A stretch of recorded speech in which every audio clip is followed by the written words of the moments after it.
Throughout the years, many have sought the definition of true nobility.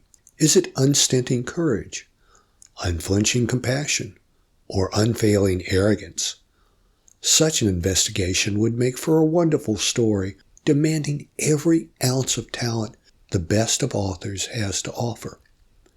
Sadly, I have only me to work with, so you're getting a different story entirely, though it's possible I've stumbled into each of these as the words lurched onto the page for me.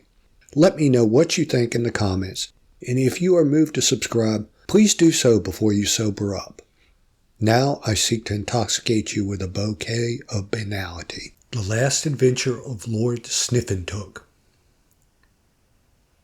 Lord Sniffentook stretched, breathing in the brisk autumn air with satisfaction. It was a sunny day with just a hint of moisture.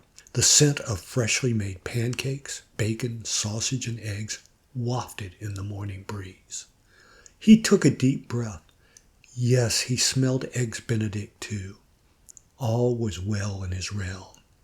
It was time to show himself to his subjects for their homage. The Lord rolled off the sofa, landed on all four paws, and shook his coat to fluff out his fur, listening to traffic. The usual assortment of cars, trucks, and humans were rushing about this morning, nothing that demanded his immediate attention. Thank goodness there was neither scent nor sound from the Duchess. Perhaps he had at last driven her away. By the great pack leader in the sky, he'd tried hard enough. Sniffentook yawned expansively, then trotted to the diner next to his junkyard. Breakfast awaited. The trash cans held their usual bounty. Sniffentook was all but finished when a waitress charged out the back door, yapping and screeching. He managed a last sniff at the overturned cans before bolting around the block. He smiled as he listened to the woman yelling after him. She would right the cans and fill them with more gifts. Humans really had the strangest ways of expressing admiration. It would be so much easier if they just dumped the food on the sidewalk, but that would remove the challenge and the fun. Yes, this way was better. Sniffentook stopped in front of the pet store. He barely noticed his reflection, but had he would have seen a body whose grimy nature belied the pure spirit beneath. His coat was as much dirt as hair, with grease, mud, and an accumulation of debris from a dozen different sources blended into most of his coat's natural ebony, and giving all of his fur a gritty texture rather than the silky smooth feel it might have had. His paws were a grayish-brown rather than a natural white, but the brown of his muzzle remained largely intact. Sniffentook's shaggy 70-pound frame had only been bathed during rainstorms and occasional adventures in creeks, so it would take a true expert to determine his breeding. But he wore his dirt like a royal cloak, and among his loyal subjects it only served to highlight his nobility. Sniffentook roamed the city streets freely all of his life. He had a remarkable instinct for getting in and out of trouble, which earned him the respect of dogs all over town. While humans cared for his friends, Lord Sniffentook remained free, living by his wits and the unknowing generosity of strangers.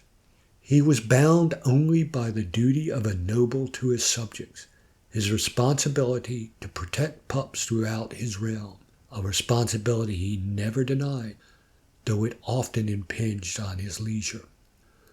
So Sniffentook stood in front of the shop window, staring at the collections of dachshunds, bulldogs, and Dobermans trapped inside cages with no hope of enjoying the type of freedom that defined him.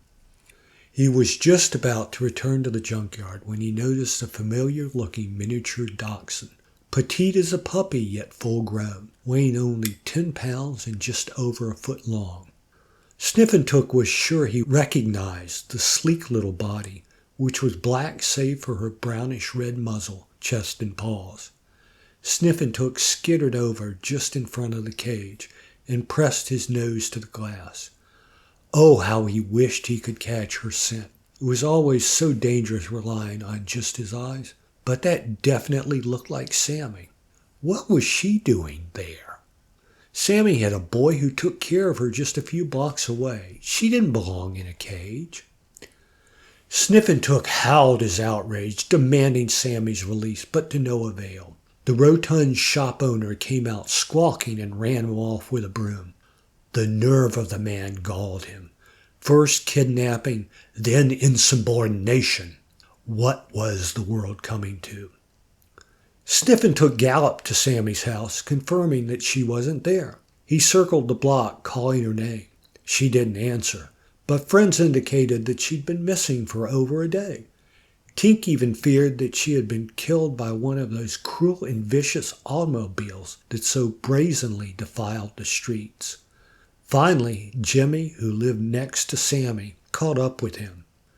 Jimmy was a copper-brown boxer with the characteristic pointed ears that drew attention to his soulful face.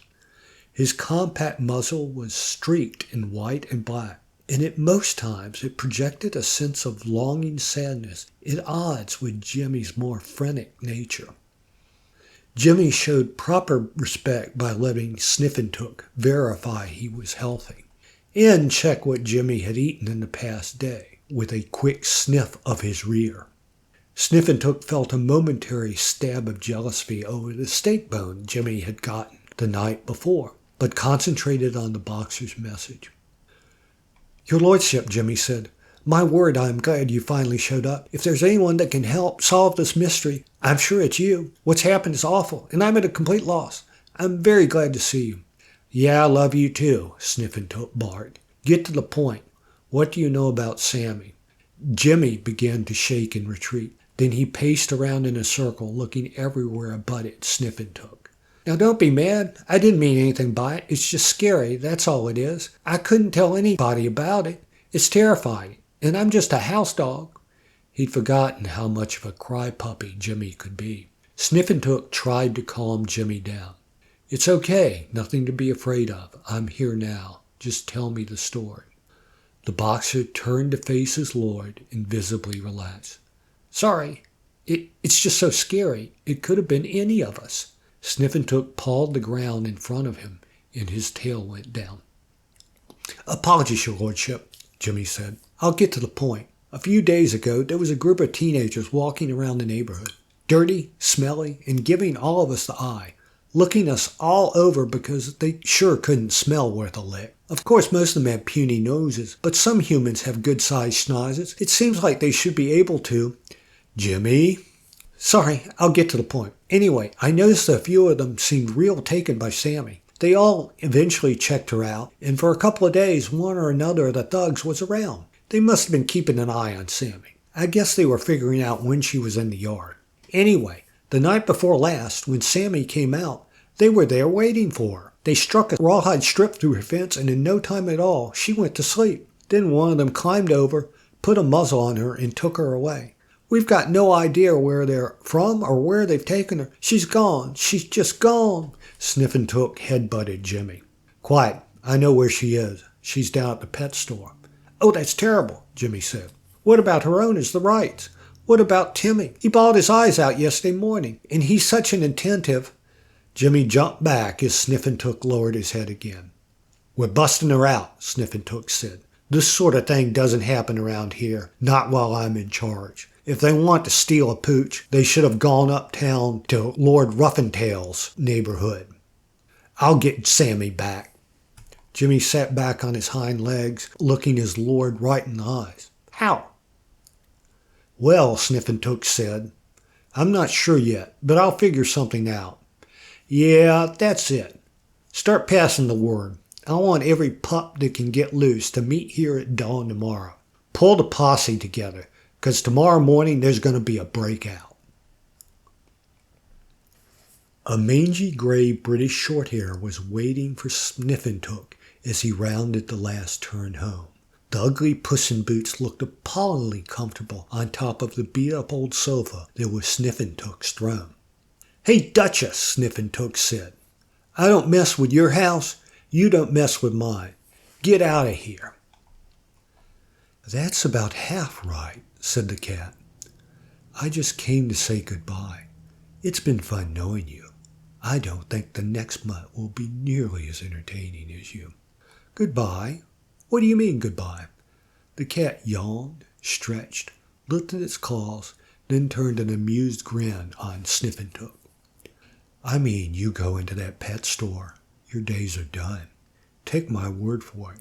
You do this job, it'll be the end of Lord Sniffentook. No fur off my back, but you might want to give it some thought. Yeah, well, maybe not. Maybe I know something you don't. The Duchess let out a quick breath and looked down at the dog. That'll be the day. Mark my word, you go into that store tomorrow, and you won't be here tomorrow night. It's been nice knowing you. Enjoy your cage. With that, Sniffentook growled and leapt after the cat. They barked and screeched for 10 minutes as they raced around the junkyard before the Duchess found her way up a tree. From there, she leapt on top of the fence and out of Sniffentook's keep. The next morning, 8 dogs padded down the street toward the pet store and stopped before reaching it. Okay, guys, Sniffentook said, you know what to do. Jimmy, you get in front of the door and whine until they open it. The boxer inched backwards, shaking his head. But boss, I don't know if I... Hey, don't worry about it.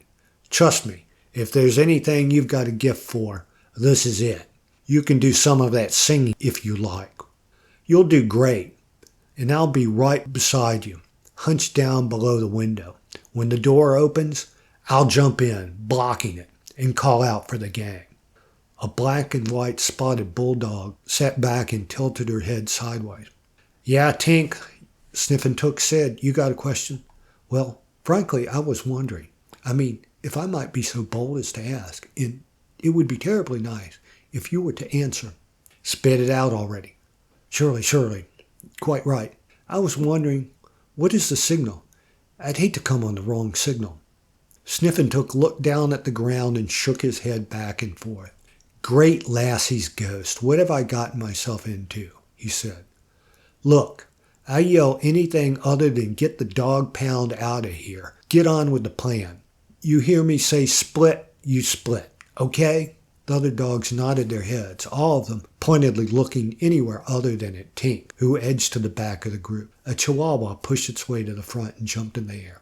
Okay, Speedy, you got something to say? See, Speedy said. We went over this enough already, I think. Let's get in there and party. Sniffentook looked around. All the other dogs were nodding in agreement. Okay, let's do it. Remember, it's bone for all and all for bone. With that, he crawled up under the window and said, Okay, Jimmy, you're on.